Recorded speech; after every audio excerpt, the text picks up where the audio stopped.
Carneros. You guys are known for sparkling wine and Pinot. That's kind of the two things I think of when I think of Domaine Carneros. Absolutely. So what did you guys bring right here?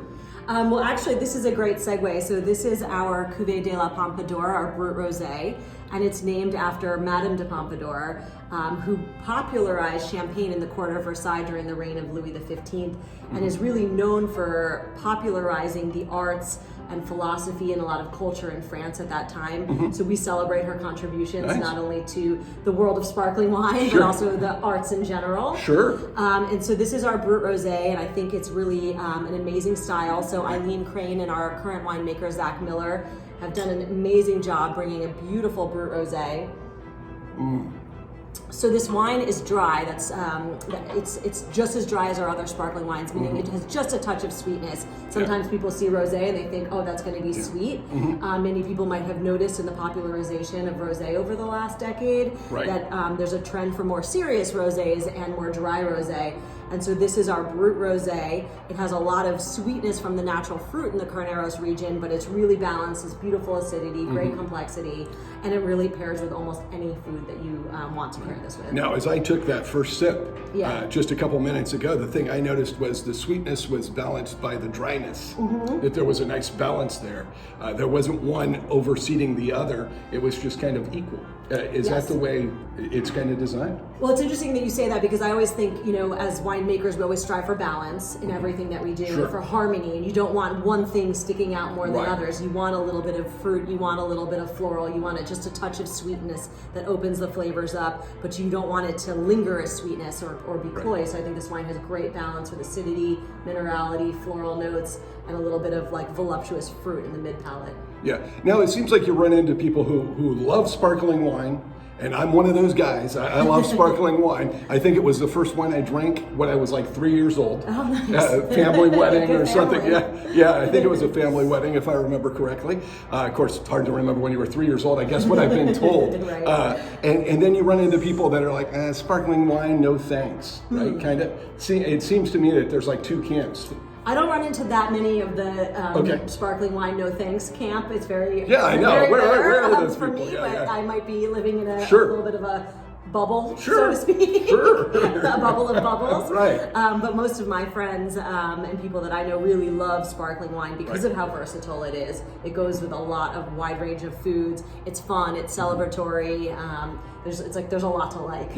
Now, when we think about sparkling wine, I mean, there's certain occasions that we think of having sparkling wine, whether that be New Year's, Christmas, maybe even Thanksgiving, or a birthday or anniversary celebration. So sometimes it's not thought of as an everyday wine. It's thought of a special occasion wine, which is great. But I mean, you can have sparkling wine other times than terrific occasions. So you're ahead of the curve, Rex, because what we're seeing coming out of the pandemic, and maybe even a little bit before we started with the pandemic, is that people are moving away from just having sparkling wine at occasion-based or celebration-based, and they are using it more throughout their meals as a cocktail kind of aperitif. There's just so many different uses for it, and again, it's one of the most versatile wines that you can have. You can have this wine with crudo, with sushi, but you can also have it with richer, creamy pasta dishes, or like a duck and with cherry confit, something. And some people even say this rosé in particular will pair with a dry steak.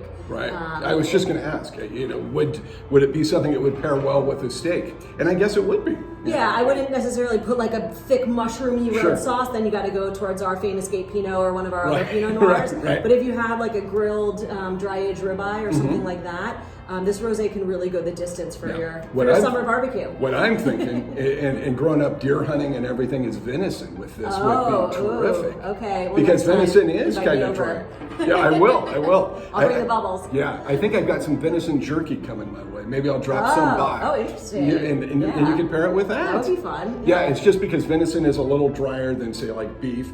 Bison might be another good choice if you've ever had bison. That's kind of a drier meat as well. And so it might pair really well with the sparkling wine. Awesome. So just some ideas, just some thoughts. I love it. Yeah. And so where, we're asking everybody this who's in the wine industry, what are some of the changes, say, after the pandemic, as we move towards the future? The wine industry is trying to approach a younger consumer and become attractive to a younger consumer. What are some of the things you see happening with the wine industry and kind of where it's maybe going to go in the next couple of years? Yeah, one of the things that I really love about Domaine Carneros is that we really attract a broad audience. We really have people of all ages and all types, and it's one of my favorite things about the winery.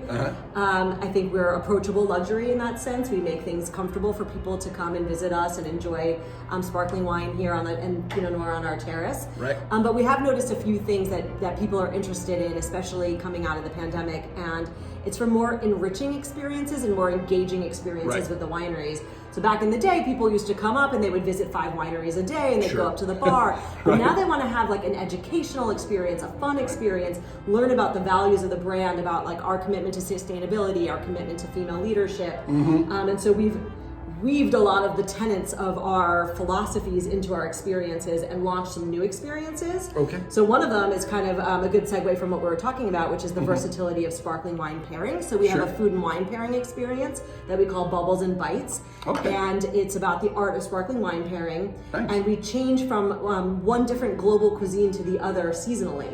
So right now we are featuring different bites from Spain. We've done Morocco, we've done Mexico, we've done areas in Asia. And we showcase that with 4 of our different sparkling wines, and you can really kind of mix and match, see our recommended pairings, and really like enjoy a fun journey. So that's an example of a new experience we've launched in the last couple of years. And a couple other things I've noticed, you talked about wine education, and that's something that people really see to be taking a bite out of, right?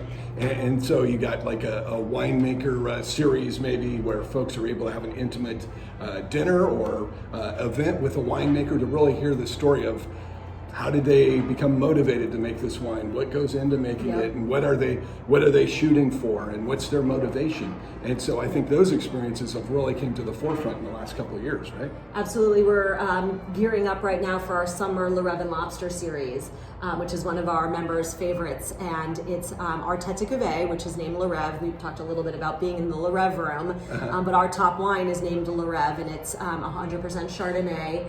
It's aged twice as long as most of our other sparklers, so a minimum of 6 years. So it has a lot of complexity, and it's just a beautiful Blanc de Blanc style sparkling wine. And we pair that with a lobster dinner, and it's hosted by one of our winemakers, myself. Eileen still comes to the events, and Zach Miller and TJ Evans are our other winemakers. And so one of us will come, and you can really engage with us in terms of however geeky you want to get about the wines.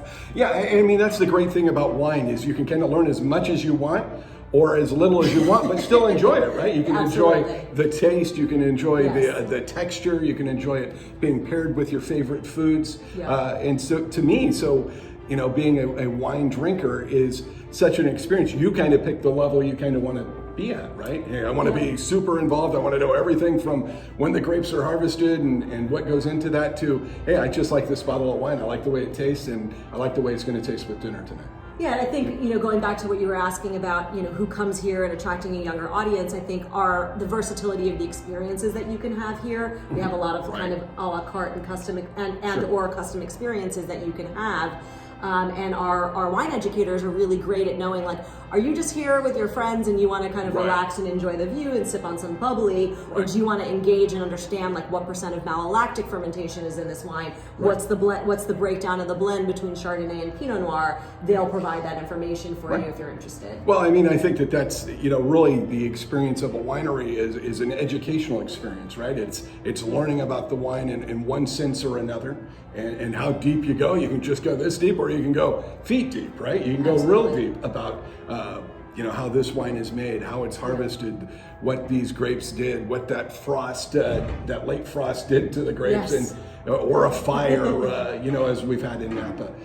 And so, I mean, it's kind of how much you want to know about what you're drinking, I guess, right? Absolutely. Yeah. So, and you guys have some great events coming up this summer, I'm sure, right? Yeah, well, we're excited for the Le Revin Lobster Right. Series. That's probably our biggest Okay. event that we're gearing up for. It's a series of dinners that guests can Nice. come to. And if when they're do members. those start out? They're basically beginning at the end of June and going through most of July. Okay. And I'll be at the one that's on Bastille Day. So Okay. you'll have to come visit, yeah. There you go. There you go. Well, I mean, I just want to thank you for letting us come in. Absolutely, Take yeah. a couple moments of your time and finding out more about Domaine Carneros, and because it's just one of those must-see wineries if you're going to visit Napa Valley, right? Absolutely. Please come join us. Yeah, exactly. And folks can find you on social media and the website, right? Yep, DomaineCarneros.com is probably the best way to learn more about us. All right, Remy, thank you so much. Cheers, Rex. Thank you. Cheers.